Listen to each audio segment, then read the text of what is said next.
오늘은 동역자가 필요합니다라는 제목으로 함께 말씀을 나누려고 합니다. 여러분 많이 들어보셨을 말인데 그러니까 인간은 사회적 동물이다. 고대 그리스 철학자였던 아리스토텔레스가 남긴 말로 기억을 하시죠.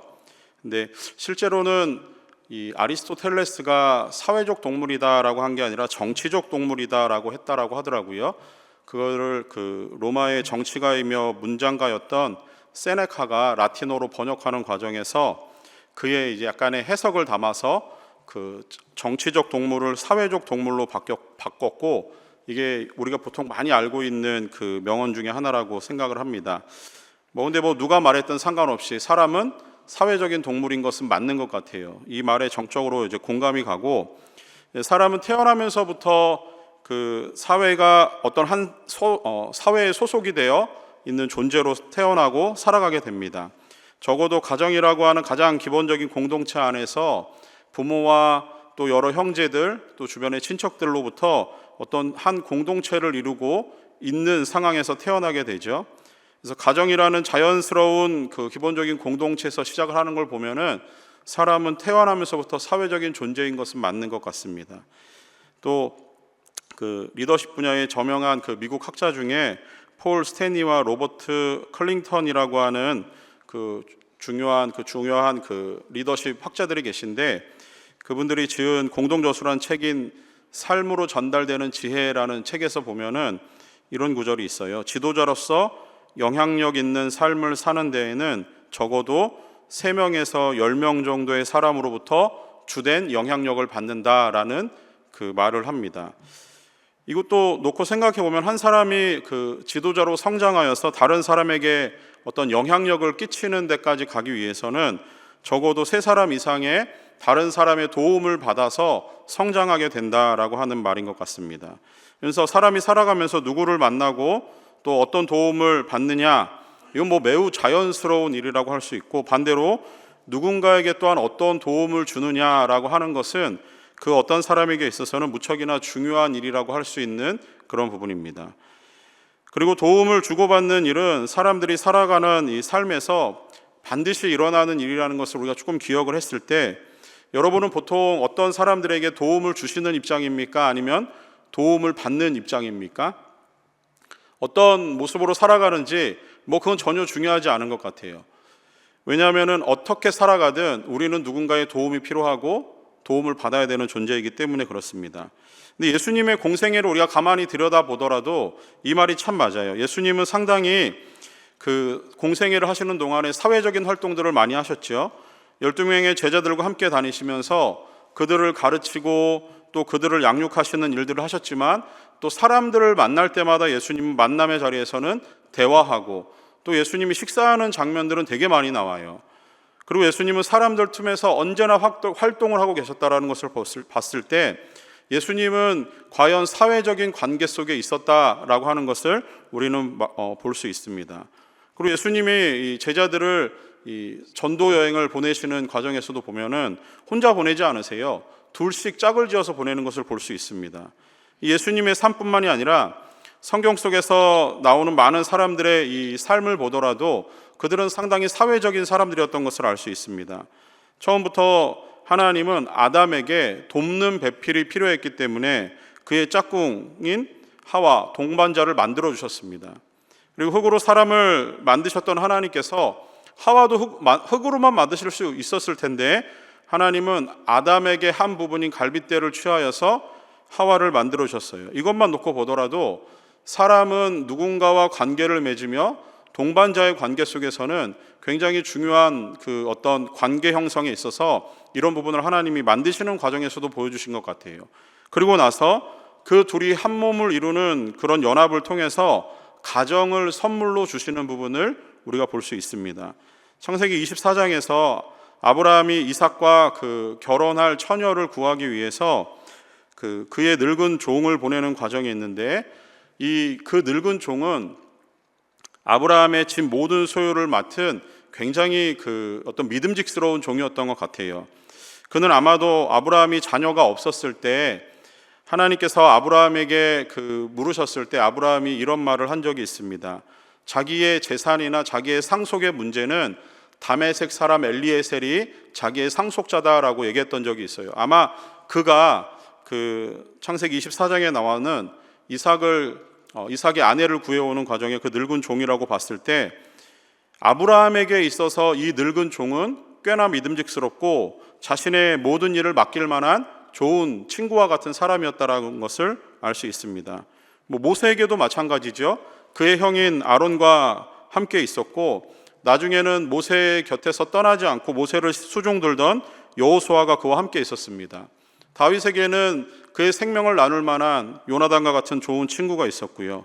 다니엘과 세 친구도 마찬가지로 함께 기도하며 서로에게 좋은 영향력을 끼쳤던 좋은 동무였습니다.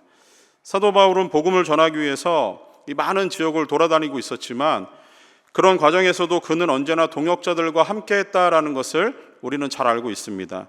1차 전도 여행에서도 바울은 바나바와 함께 출발을 하게 되고요. 2차 전도 여행에서는 실라와 디모데 그리고 중간에 누가가 합류를 하게 됩니다.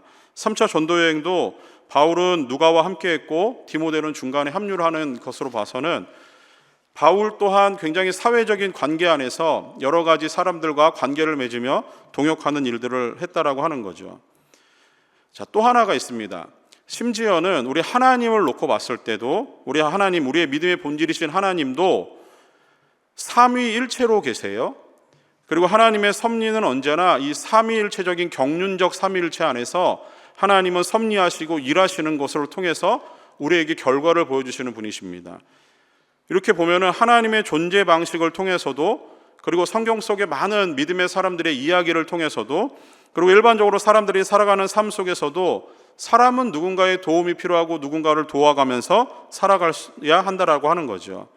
자, 이런 관계에서 특별히 우리 믿음의 사람들은 다른 사람들과의 관계를 이게 맺게 하시고 또 그 속에서 누군가의 도움을 받고 도울 수 있는 위치에 있게 하시는 것은 전적인 하나님의 계획이고 하나님의 은혜의 주도적인 선물인 줄 믿습니다. 오늘 우리가 이 읽은 본문의 말씀 속에서 사도 바울은 참 귀한 동역자 브리스길라와 아굴라를 만나게 되는 이야기가 나옵니다. 이 브리스길라와 아굴라는 둘이 부부예요.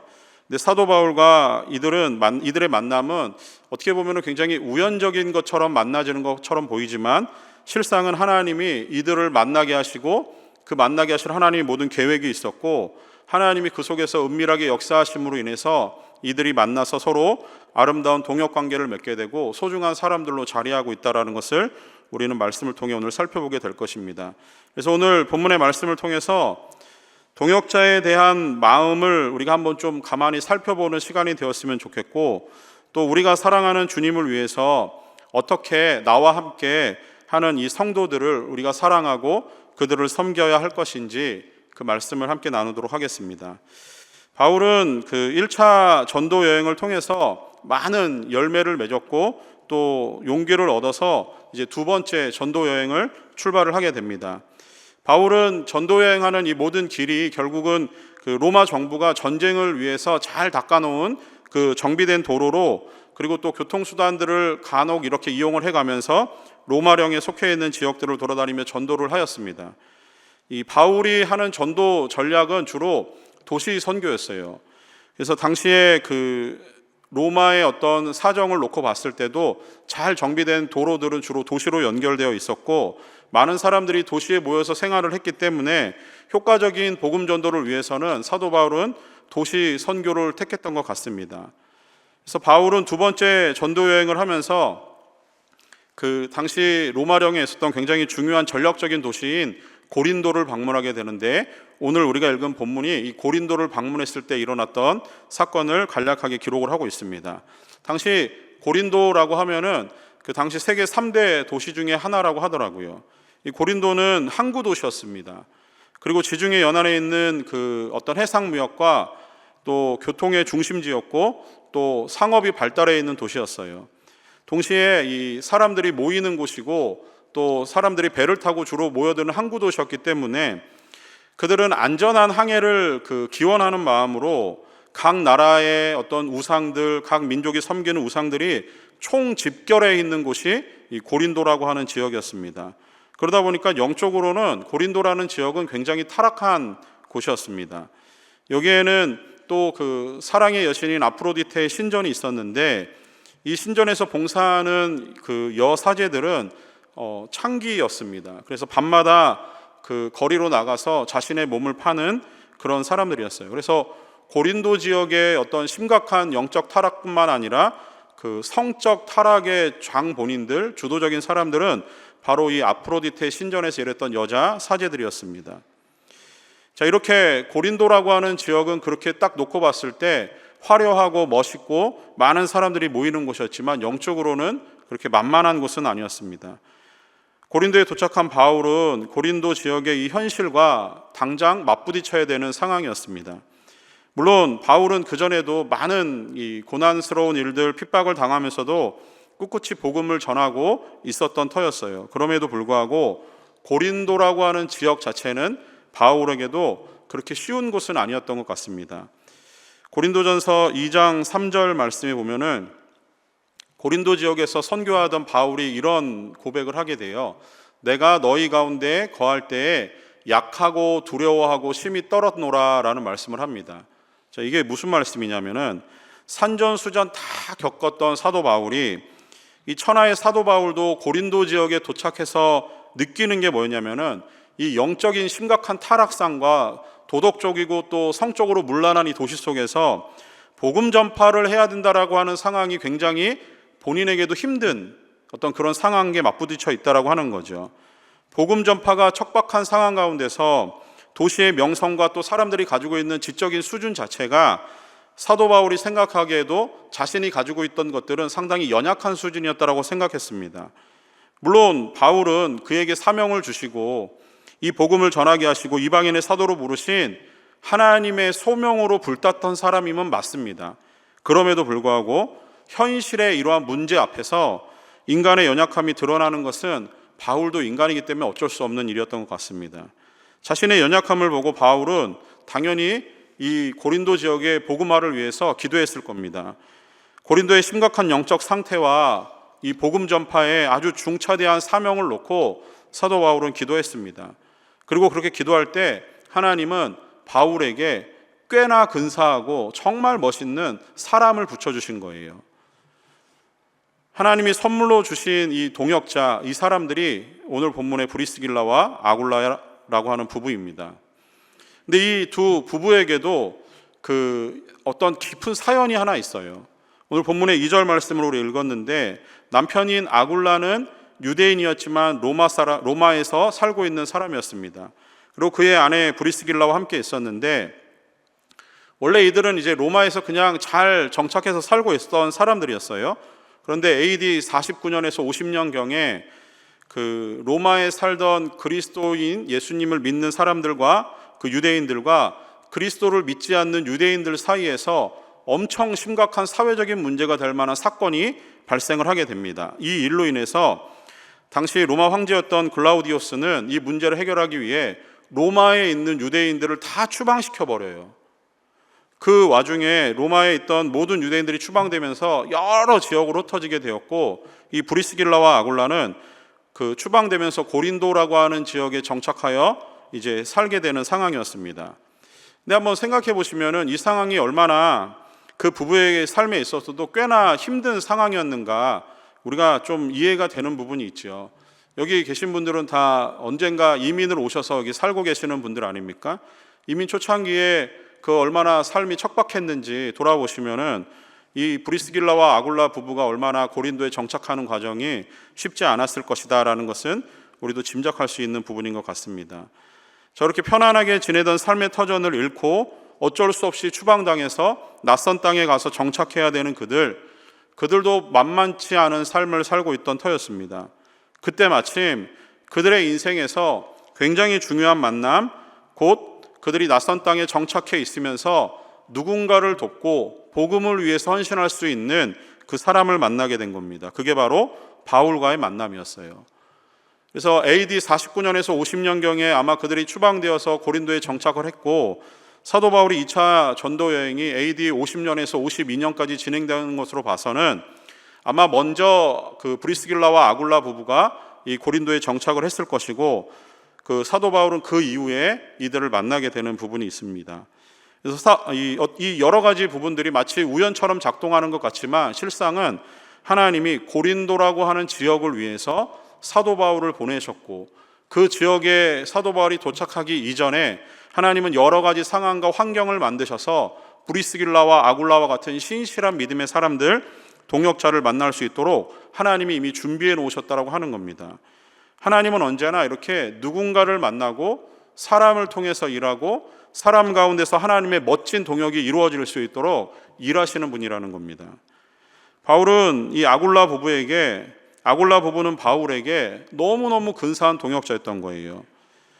그러면서 오늘 이 본문 가운데서 이들이 동역자라고 하는 그 어떤 직접적인 명명은 나오지 않지만 이들의 관계는 바울이 로마서 16장에서 수많은 그 자신의 동역자들을 소개하는 가운데 이 브리스길라와 아굴라의 이름이 거명되는 곳이 있는데요. 로마서 16장 3절 말씀에 보시면은 너희는 그리스도 예수 안에서 나의 동역자들인 브리스가와 아굴라에게 문안하라라고 말씀을 합니다. 자, 이 부부의 이름이 여기서 나와요. 바울은 이들을 동역자라고 보고 있습니다.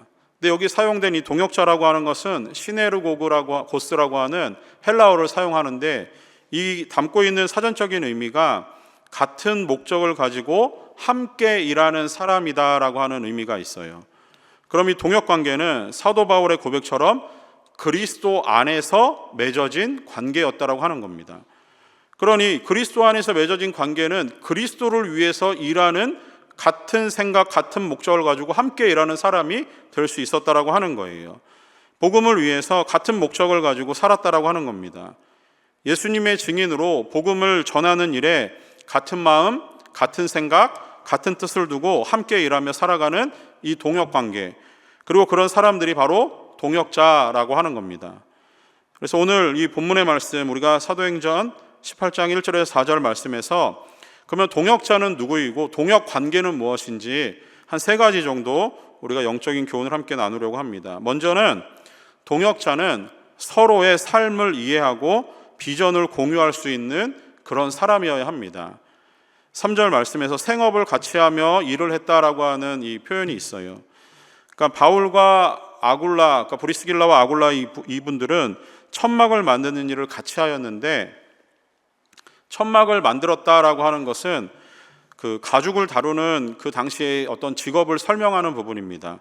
근데 바울은 자신의 이 선교를 하는 과정에 있어서 재정적인 부분을 감당하기 위해서 스스로 일하고 재원을 마련하는 그 일들을 계속 하고 있는 중이었어요. 때로는 후원금이 들어올 때도 있어요. 근데 그 후원금이 들어오면은 그것을 복음을 전하는 일에 감당하기 위해서 사용을 했고, 또 그것이 모자랐을 때는 스스로 일을 하면서 그 선교적인 어떤 사역들을 위해서 재원을 충당하고 있는 상황이었습니다. 사도 바울의 입장에서는 일도 해야 되고 복음도 전해야 되고 돌아다니면서 선교도 해야 되는 일이 그렇게 만만치는 않았을 거예요. 자, 그런 가운데서 자신과 같은 동종 직장에 있는 브리스길라와 아굴라를 만나게 됐다라고 하는 것은 바울에게는 꽤나 큰 힘을 얻는 그런 시간이었을 것입니다. 이들은 함께 노동을 하고 함께 일을 하면서 고린도 지역에 대한 많은 이야기들과 그 비전들을 나누었을 겁니다. 그 안에서 힘을 얻어서 바울은 영적으로 암울한 고린도 지역에 그는 나가서 복음을 전하는 일을 감당했을 거예요. 사도 바울이 고린도 지역에서 복음을 전하는 일이 성공할 수 있었던 가장 중요한 첫 단추는 그와 같은 생업을 가진 브리스길라와 아굴라를 만났기 때문이었습니다. 이렇듯 동역 관계에서 서로의 형편과 삶을 이해하고 비전을 공유하는 일은 굉장히 중요한 일입니다. 교회에서 일어나는 그 성도님들과 성도님들 간의 어떤 관계 안에서의 문제, 또 목회자와 성도님들 간의 문제, 이것의 그 주요한 어떤 하나의 원인이 무엇이냐면은 서로 간의 비전의 공유와 형편의 공유가 잘 되지 않아서 일어나는 일들이 상당히 많아요. 보통은 아주 작은 갈등에서 시작을 하는데 서로의 입장을 그 작은 갈등에서 시작할 때 이해해 주지 않고 내 입장만을 고수하게 되면은 이게 점점 말싸움이 되고 갈등 상황은 깊어집니다. 작은 갈등 상황에서 불어난 큰 갈등으로 넘어가는 순간에는 서로에 대한 불신이 작동을 하고, 그리고 그 속에서 불편한 관계가 만들어져요. 교회에서 일을 하다 보면은 이런 일들 많이 경험하지 않습니까? 이때 우리는 서로의 마음을 동역자의 마음으로 그 순간 살펴봐야 됩니다. 나랑 같은 교회에 있고 같은 신앙을 가지고 믿음 생활을 하고 있는 성도라고 한다면 같은 부서에서 일하지 않아도 이미 동역하고 있는 거예요. 넓게는 하나님 나라의 큰 관점에서 봤을 때 우리는 모두 하나님을 위한 동역자들입니다. 따라서 우리에게 일어나는 작은 갈등의 요소가 하나님 나라의 복음의 확장에 있어서, 교회 사역에 있어서 방해가 되지 않기 위해서는 작은 갈등이 일어났을 때 서로의 이야기를 들어줘야 되는 거예요. 서로의 입장에 들어주고 배려함이 필요합니다. 나의 생각이 다 옳다는 주장은 한번 접고 상대방의 주장을 들어주고 그 이야기를 경청할 수 있는 마음의 그 넓은 마음이 필요하다고 하는 거예요. 그렇게 동역자의 마음으로 서로의 형편과 이해를 받아주고 우리가 가지고 있는 하나의 비전을 향해서 같이 걸어가는 게, 그런 과정이 반드시 필요하다고 하는 거죠. 그래서 교회는 언제나 동역하는 관계 안에 있는 내 옆에 성도의 삶과 형편을 돌아보는 일이 필요하다고 하는 겁니다. 두 번째로, 이 동역의 관계 속에서 필요한 것은 서로에 대한 헌신과 섬김입니다. 고린도전서 16장 19절 말씀에 보면은 아시아의 교회들이 너희에게 문안하고 아굴라와 브리스가와 그 집에 있는 교회가 주 안에서 너희에게 간절히 문안하고, 이렇게 기록을 합니다.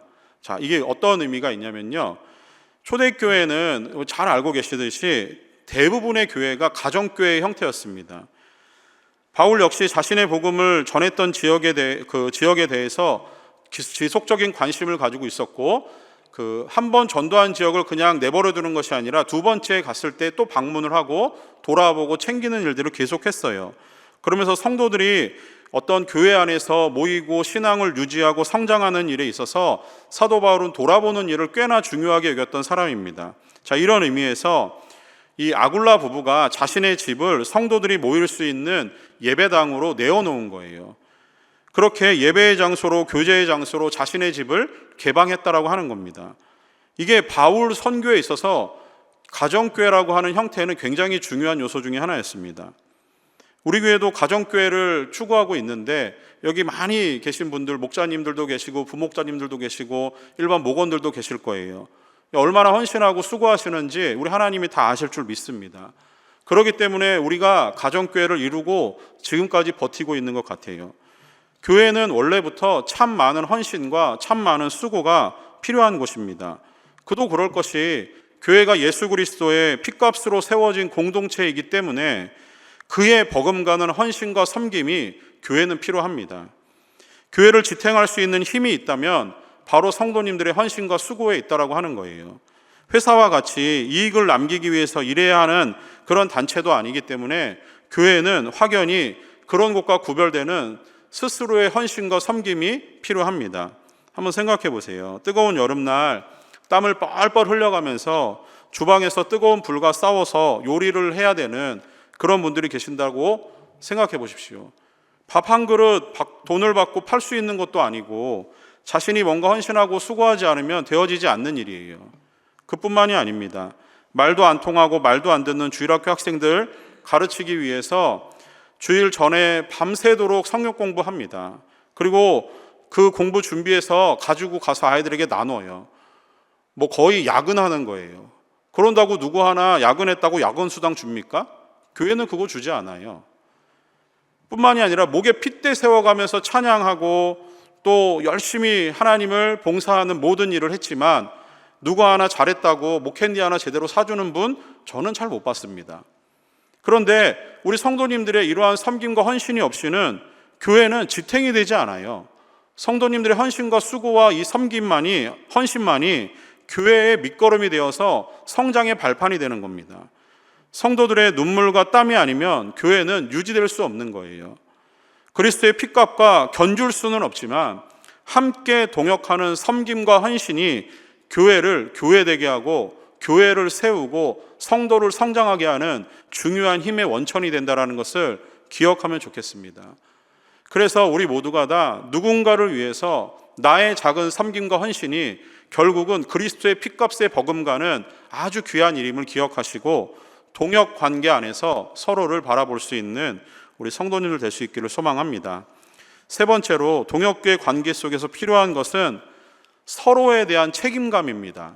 서로에 대한 책임감이에요. 로마서 16장 4절 말씀에 그들은 내 목숨을 위하여 자기들의 목까지도 내놓았나니 나뿐 아니라 이방인의 모든 교회도 그들에게 감사하느니라. 사도 바울이 브루스길라와 아굴라 이 부부를 위해서 이런 말을 해요. 내 목숨을 위하여 자기의 목까지도 내놓았다라고 표현을 합니다. 바울은 복음을 전하면서 수없이 많은 생명의 위협을 당해요. 고린도서 11장에 보면은 바울이 자신이 수많은 위험과 죽을 고비를 넘겼다라는 고백을 합니다. 실제로 아굴라 부부가 어떤 사건을 통해서 바울의 생명을 건져냈는지는 자세히는 알 수는 없어요. 그러나 복음을 전하는 과정에서 당한 이 위험 속에서 바울뿐만이 아니라 이 브리스길라와 아굴라 부부가 자신도 그 위험에 동시에 처했을 가능성은 있습니다. 그러니 사도 바울이 그들의 목까지도 내어놓았다라고 하는 이 표현을 할 수 있는 거겠죠. 이들 부부는 바울의 선교 여행에 동행할 정도로 복음 전파에 헌신적인 사람들이었습니다. 전승에 따르면은 이 두 부부는 끝까지 복음을 증거하다가 성벽에 함께 끌려 올라가서 순교를 당했다라고 하는 기록이 있어요. 바울과 이 아굴라 부부는 서로에 대해서 생명을 각오하는 마음으로 서로를 책임지는 책임감 있는 동역자였다라고 하는 겁니다. 이 책임은 물질적인 것뿐만이 아니라 영적인 것도 여기에 포함이 됩니다. 제가 아는 그 태국에서 선교하시는 그 선교사님이 한 분 계시는데 몇 년 전에 그 선교사님을 방문해서 그냥 이런저런 얘기를 하다가 그분이 교회에서 이렇게 파송을 받아서 태국에 선교하시면서 제가 한번 질문을 해봤어요. 혹시 그 선교하시는데 물질적으로 어려움이 있지 않으시냐라고 물어봤더니 뭐 물질적인 어려움은 견딜만 하다라고 하더라고요. 그런데 물질이 많으면 선교사는 타락을 한대요. 그래서 물질적인 후원도 중요하지만 더 중요한 거는 끊임없는 기도와 관심이 더 필요하다라는 얘기를 하시더라고요. 이것만 놓고 보더라도 우리는 물질적인 후원뿐만이 아니라 우리의 동역하는 관계 안에서 서로를 책임을 지는 마음으로 그 사람의 영혼을 위해서 옆에 있는 성도를 돌아보는 마음으로 우리가 함께 바라볼 수 있는 믿음의 사람들 될 수 있기를 소망합니다. 사랑하는 성도 여러분, 제가 오늘 이 말씀을 나누어 드린 동역의 관계는 이게 목회자와 성도의 관계로만 국한되는 게 아니라 우리와 서로의 성도와 성도 간의 관계로도 연결이 되고요. 더 중요한 것은 고린도전서 3장 9절 말씀에 이런 말씀이 있습니다. 우리는 하나님의 동역자들이요 너희는 하나님의 밭이요 하나님의 집이니라. 자, 우리 이 문장, 이 성경 다시 한번 같이 읽어볼까요? 우리는 하나님의 동역자들이요 너희는 하나님의 밭이요 하나님의 집이니라. 지금 하나님은 우리를 하나님의 자녀로 부르심과 동시에 우리에게 복음을 맡기시면서 하나님은 우리를 동역자로 보고 계세요. 함께 뜻을 하고 함께 복음을 위해서 하나님을 위해서 같은 마음으로 일하는 사람, 하나님은 우리를 그렇게 부르셨다라고 하는 겁니다. 우리는 세상 가운데서 교회와 하나님 나라를 위해서 부름받은 동역자들이에요. 그래서 예수님은 사도행전 1장 8절에서 우리에게 예수님이 가지고 계신 같은 비전을 나누어 주신 거예요. 땅끝까지 가서 내 증인이 되어달라는 거예요. 예수님은 이제 하나님 나라로 승천하시니까 나를 대신해서 내 동역자가 되어달라는 우리 주님의 부탁입니다. 이 비전을 위해서 하나님은 우리를 하나님의 동역자로 부르신 거예요. 우리는 일반 성도로 이 땅을 살아가는 것이 아니라 우리는 우리의 삶 속에서 교회 안에서 뿐만이 아니라 삶 속에서도 하나님의 일을 감당하는 사람들이 되어야 하는 거예요. 뿐만 아니라 좁은 의미에서 우리는 이 임마누엘 교회 장로교회에 우리는 하나님이 부르신 서로 간의 동역자들이 된 겁니다. 여러분 혹시 우리 교회 비전이 뭔지 아세요? 저도 몰라가지고 설교를 준비하면서 교회 홈페이지에 보니까 교회 비전이라고 하는 이 메뉴가 있어서 딱 클릭을 해봤어요. 우리 교회 비전은 이런 겁니다. 잃은 영혼을 찾아 구원하는 교회입니다. 2세 교육에 온 힘을 기울이는 교회입니다. 지역 사회를 사랑으로 섬기는 교회입니다. 알고 계셨죠? 아멘. 알고 계셨을 거예요. 우리 교회는 이런 교회의 비전을 가지고 사역을 하는 교회였던 거예요. 여기에 나중에 홈페이지 한번 들어가 보시면은 그 밑에 이 한 문장 아래 첨언된 내용들이 있어요. 한번 읽어보시면 좋을 것 같아요. 이것이 우리 교회가 같은 목적을 가지고 동역하며 나가야 되는 비전인 겁니다. 주님이 주신 이 비전을 위해서 담임 목사님만이 혼자 헌신하고 수고하여 이 비전을 이루어가는 것은 불가능입니다. 또한 장로님들이 거기에 마음을 모으고 뜻을 합한다고 해서 우리가 원하는 주님이 기뻐하시는 이 비전이 온전히 이루어지지 않아요. 이 비전은 우리 교회를 구성하는 모든 성도님들이 온전한 헌신과 섬김을 통해서만 이루어갈 수 있는 겁니다. 누군가의 수고가 아니라 모두의 수고가 필요한 부분이에요. 각자의 삶의 영역에서 각자가 맡은 교회 사역의 영역 안에서 생명을 각오하는 마음으로 책임감을 가지고 나아갈 때 이 비전은 이루어지는 겁니다. 특히 교회 사역은 더더욱이나 혼자 할 수 없는 일이잖아요. 성도가 많아지면 많아질수록 함께 일하는 사람들의 수가 늘어나야 되는 것은 너무 당연한 일입니다. 예배만 놓고 보더라도 그렇지 않습니까? 예배당 안에서 여러 가지 일들을 감당하시는 분들이 많아요. 찬양팀, 성가대, 헌금봉사, 안내, 또 기도하시는 분들, 또 방송실에서 일하시는 분들, 예배당을 정리하시는 분들 많아요. 또 예배당 밖에서도 친교와 주보를 나눠주시는 분들, 교회 차량을 운행하시는 분들, 교회 주변을 정리하시는 분들 다 동역자입니다. 지역을 위해서도 섬기고 봉사하는 일들도 있어요. 선교와 세계 선교를 위해서도 마음을 모으고 사역해야 되는 일들이 있습니다. 우리 교회는 이렇게 여러 가지 사역들을 통해서 우리의 마음이 모아져야 되는 거예요. 같은 비전을 향해서 나가야 됩니다. 그럴 때마다 한 걸음 나갈 수 있는 거예요. 뜻이 모아져야 같이 나가는 겁니다. 그래야 건강한 교회로 우리 교회 공동체가 자라게 될 줄 믿습니다. 그런 의미에서 아실 분들은 아시겠지만 돌아오는 주일과 다음 주일에 사역 박람회가 있습니다. 여기 이제 딱 그 로비에 나가시면은 여러 위원회에서 사역 박람회를 위해서 이렇게 뭐 많이 꾸며 놓으셨을 거예요. 그때 한번 천천히 잘 돌아보시면서 내가 내년에는 꼭 어떤 마음으로 내가 우리 교회를 위해서 더 나아가서 하나님 나라를 위해서 한 가지 사역은 감당해야겠다라는 마음으로 동역하는 마음으로 그 사역지에 정하셔가지고 신청하는 일들이 있기를 원합니다. 아멘이시지요? 그러기를 바랍니다. 동역이라는 말은 일방적으로 한 방향을 향하는 게 아니에요. 동역은 상호 보완적인 개념입니다. 일방적으로 도움을 줄 수도 있고 일방적으로 도움을 받을 수도 있지만 동역이라는 의미 속에서는 상호 보완적인 거예요. 바울에게 브리스길라와 아굴라는 좋은 동역자였고 브리스길라와 아굴라에게 사도 바울은 정말 좋은 동역자였습니다. 우리 모두 하나님의 동역자로서 이 땅을 살아가면서 하나님 나라와 교회를 위해서 하나님이 기뻐하시는 동역자들이 되었으면 좋겠습니다. 서로의 부족을 채워주고 조금 더 이해해주고 약한 부분이 있다면 도와주고 그 부분을 배려해주고 책임감 있는 성도로 우리 모두가 각각의 자리에서 세워져 나갈 때 우리 임마누엘 장로교회는 이 시대에 하나님이 주목하시는 건강한 교회 공동체 될 줄 믿습니다. 더 나아가서 하나님의 마음을 시원케 하는 하나님의 동역자들이 가득한 거룩한 공동체 될 수 있기를 소망합니다. 그 마음과 기쁨을 가지고 그 소망과 비전을 가지고 오늘 마음을 먹고 내년에는 내가 반드시 한 사역을 감당하며 하나님께 영광을 돌리는 성도로 살겠다. 나는 하나님의 영원한 동역자임을 기억할 수 있는 우리 귀한 성도님들의 삶들이 될 수 있기를 간절히 소망합니다. 기도하겠습니다. 사랑이 풍성하신 하나님 아버지, 우리 임마누엘 교회를 지켜주시고 이 자리에 있게 하심을 감사합니다. 이곳에 하나님의 기쁨의 자리가 마련되었고 하나님의 뜻을 받들어 섬기는 주의 일꾼들이 모였으니 하나님의 영광이 가득한 현장이 될 수 있도록 은혜를 베풀어 주시옵소서.